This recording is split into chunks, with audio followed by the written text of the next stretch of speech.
Good morning, I'm Darby LaJoye. I'm the Vice President and DHS Strategic Account Executive for Leidos. I am so pleased to welcome you all here today and introduce the first panel to discuss the state of the border, featuring John Modlin, Acting Deputy Commissioner for U.S. Customs and Border Protection, and Chief David Aguilar. As the agency's senior career official, Acting Deputy Chief Modlin oversees the daily operations of CBP's expansive mission, including matters relating to trade, travel, and national security.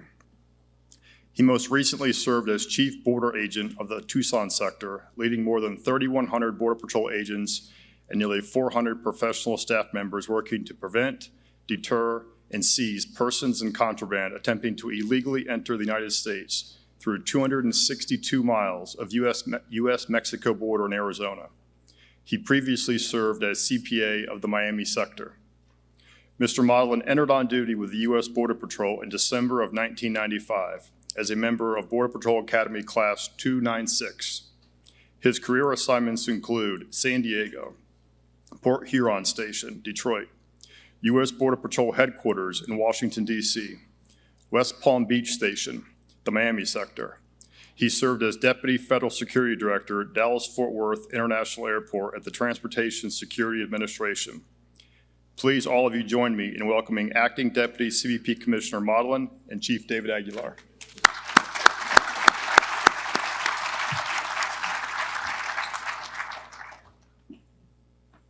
Little tight up here. John? Slide past. Oh, you want over here? Yep, right Sorry. there will be fine, yeah. Yeah, I know. And leave it to Tom to point out that I don't see very well nowadays. So it is my pleasure to be sitting up here today, and I just learned something. Well, I knew this from before. I guess I was reminded. Border Patrol Academy Class 296, and this past Wednesday, you said? Yes. 30-year anniversary. 30-year anniversary, congratulations. There is not one Border Patrol agent that does not know his or her class. And the reason for that is you go through a Border Patrol Academy and you become family.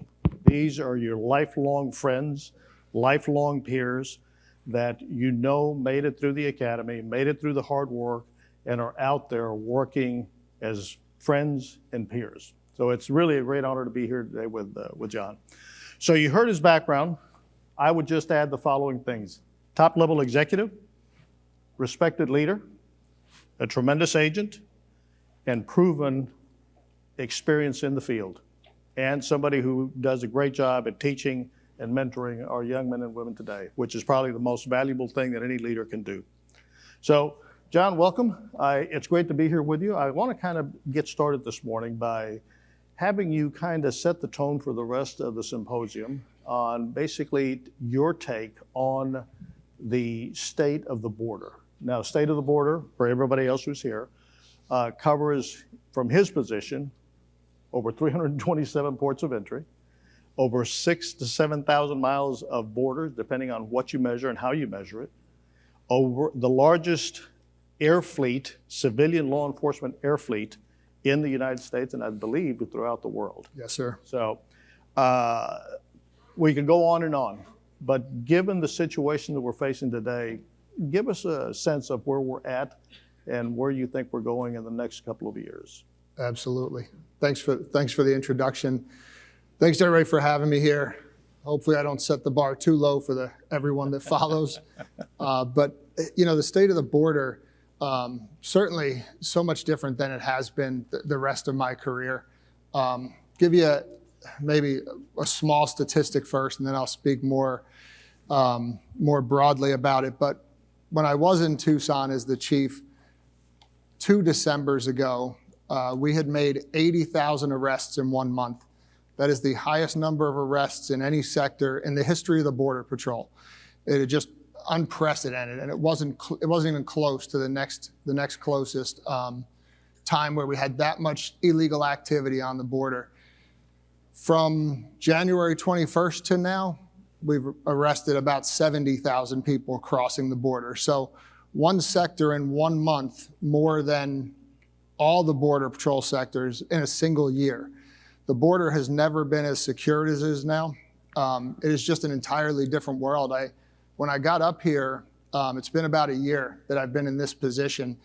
I remember very early on working through the interagency and putting Colombian nationals that were illegally present in the United States onto Army aircraft to fly them back to Colombia.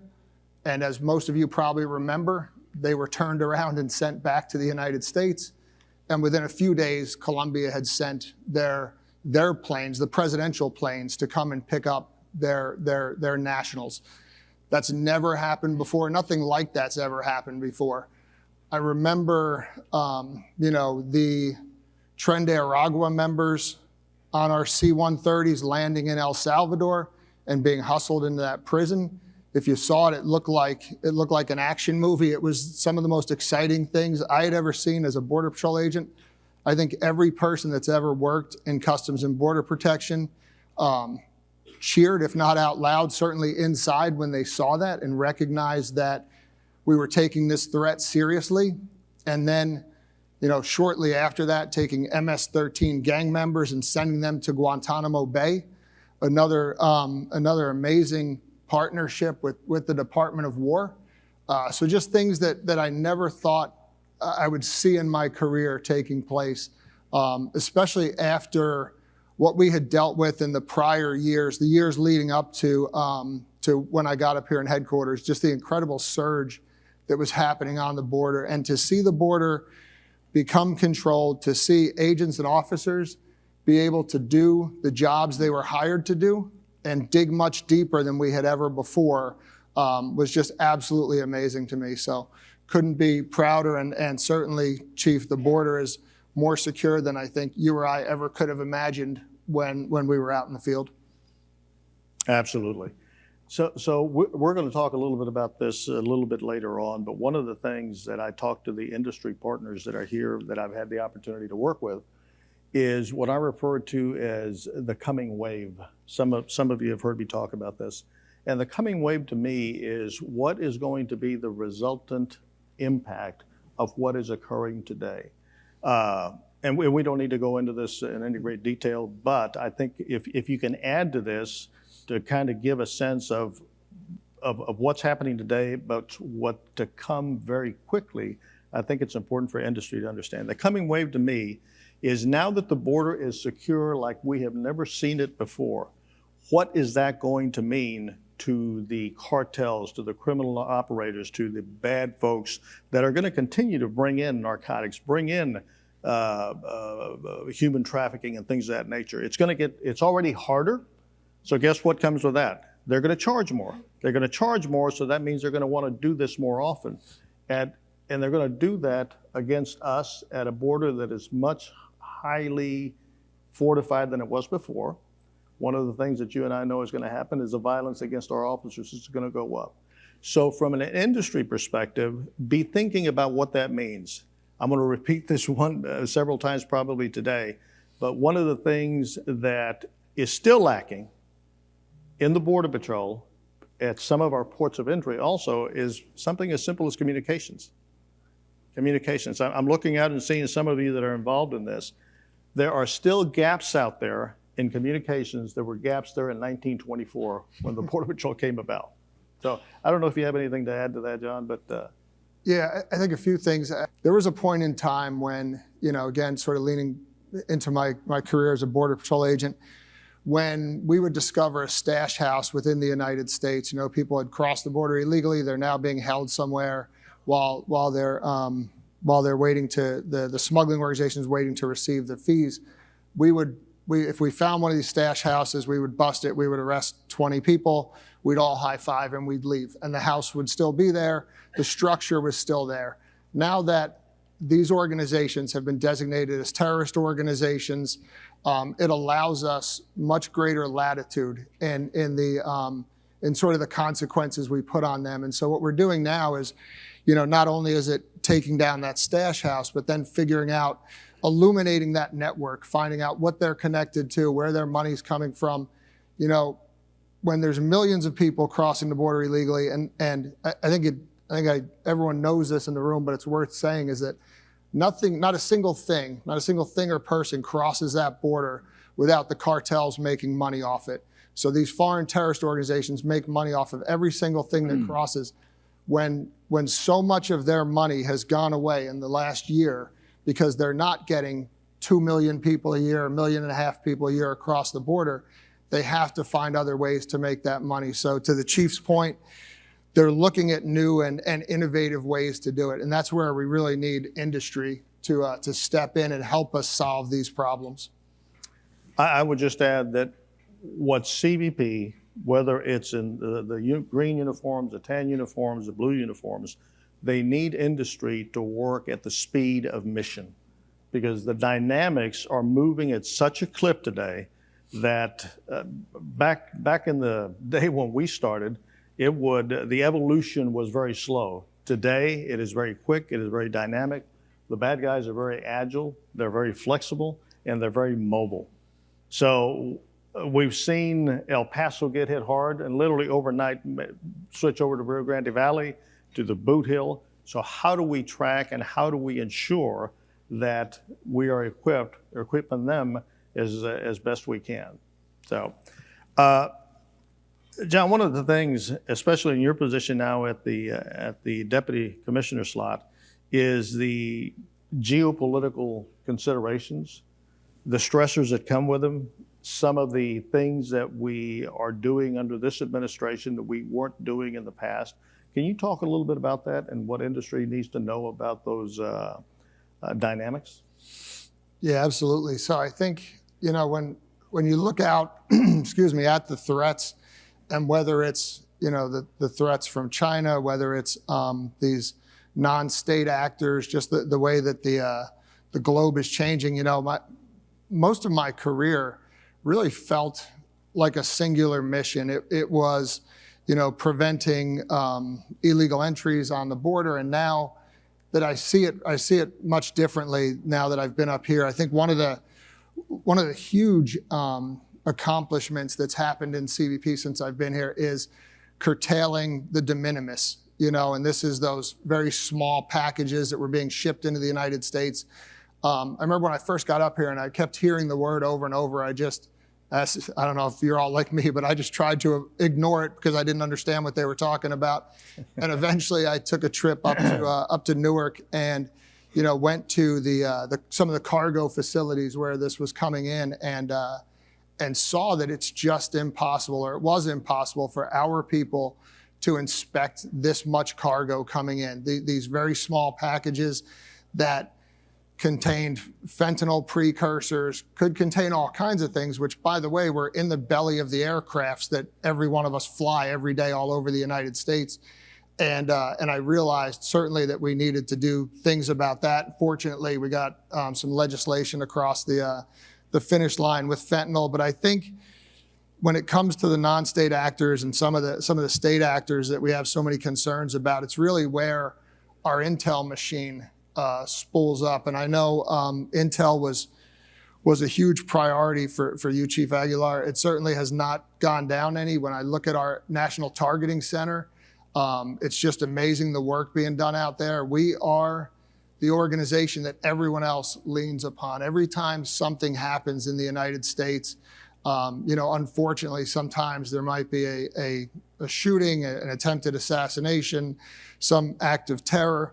It's always the NTC that is the first to provide the identity of that subject, all the travel information, the connectivity from that person to everyone else. So really glad, and I think we are probably the most agile federal agency that I'm aware of. I've never seen another agency adapt to threats as quickly as we have. So it does make me very confident with where we're at right now. I'm looking at General Ragland here. One of the things that the deputy mentioned was National Targeting Center. That is the center of gravity not only for CBP, but for the whole of government. The whole of government, and I say this now because when we first kicked it off after 9/11, it was in very elementary stages. But very quickly, the rest of the government agencies, these three-letter agencies, joined us at the NTC, our men and women at the NTC, and now it's become literally the crown jewel. So again, the center of gravity for all things intel and actionable situations. So John, one of the things, this new norm,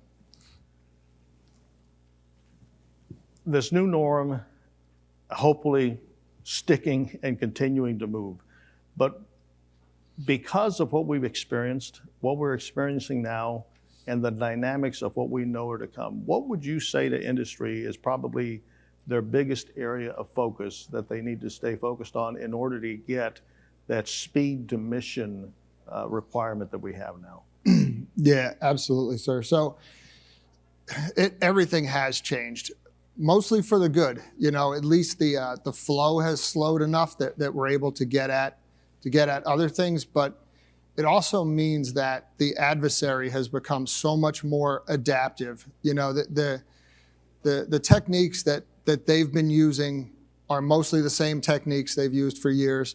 You know, we've always joked in the Border Patrol that we refuse to be hindered by progress because, you know, sometimes we just like doing things the way we've always done them. If we dragged a road with 3 tires behind a Bronco in 1995 when I came in, there's still somebody doing it today, I promise you. You know, but it's where industry can help us. I look at things in my time in Tucson. I spent about 4 years out there, and every agent had a TAC-enabled device. So they all had devices where they all knew where each other were at. They knew, which had just we had never experienced this before.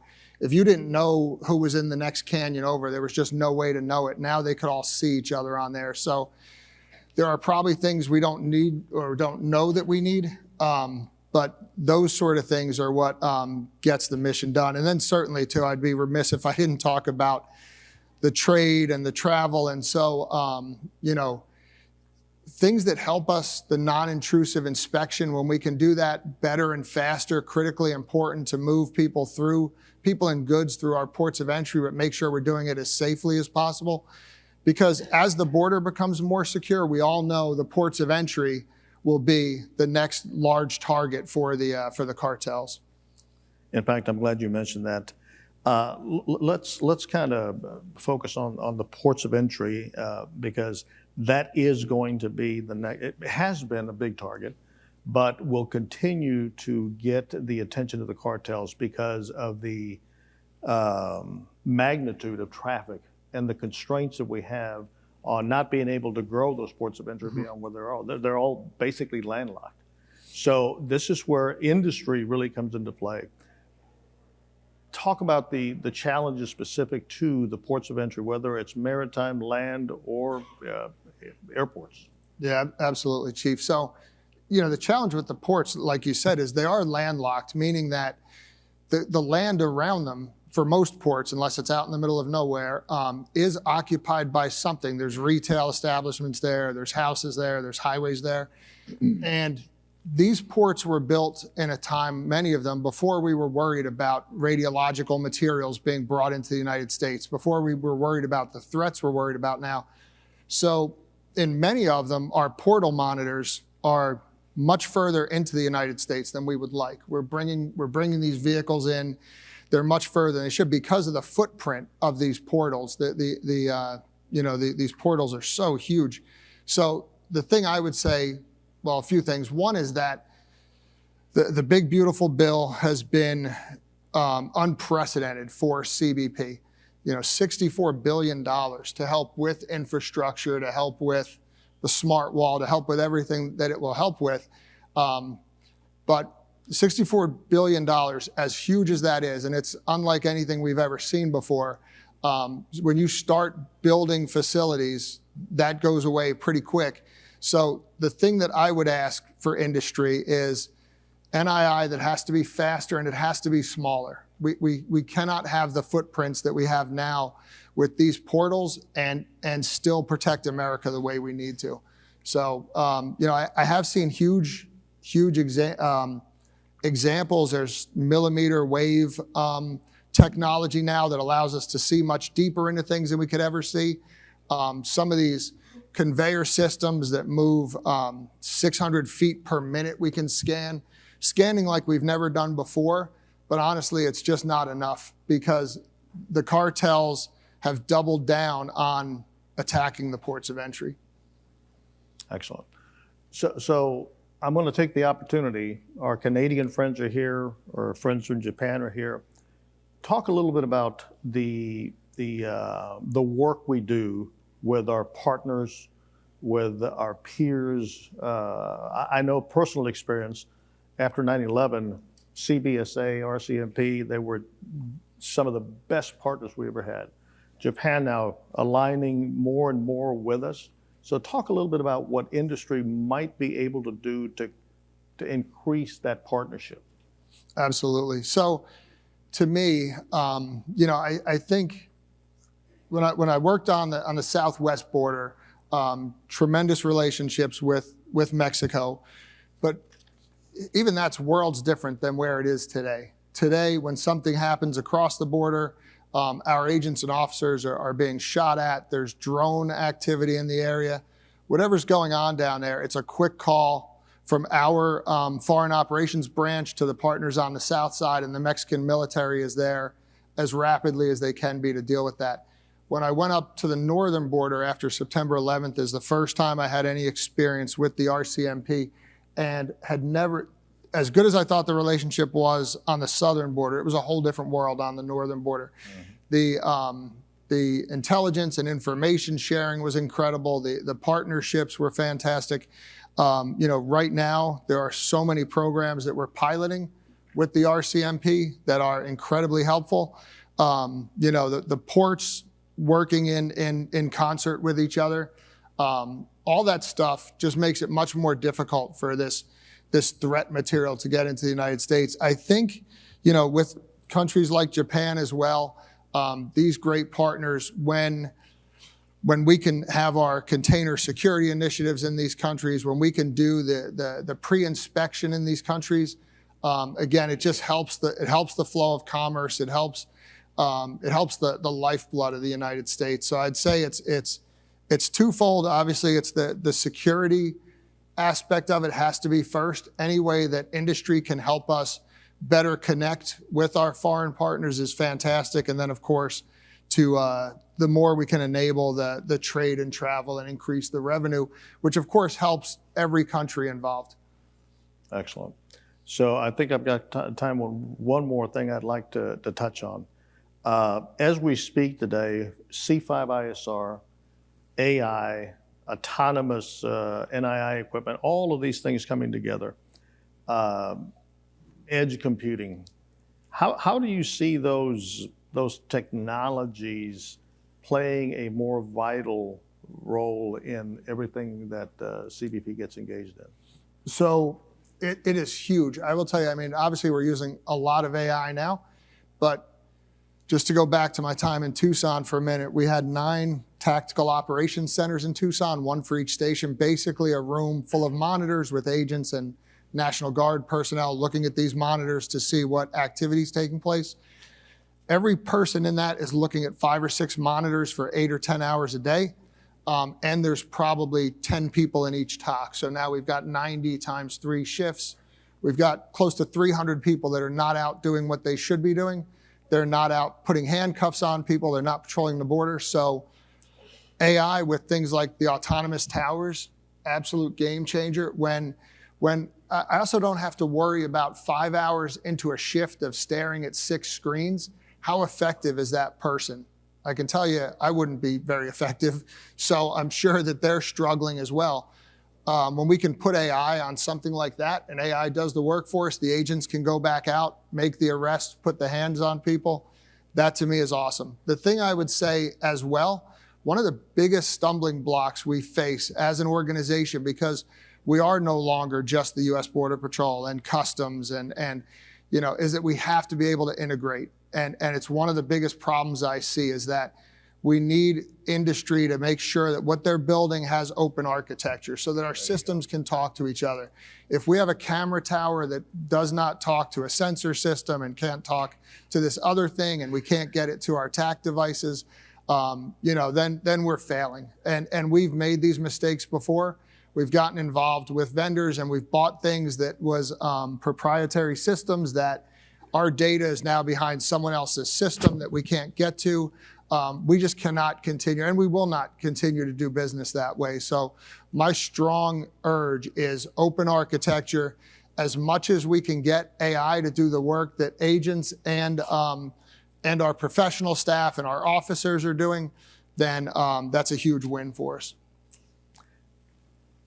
You talked about UASs, CUAS. You didn't mention it clearly, neither did I, but it's something that we're facing every day. It's the interoperability, it's the integration, it's the interagency. It's all of those things that bring the law enforcement community and actually I would say the military together closer because of the associations that we have now. And I think that's going to be part of the new norm.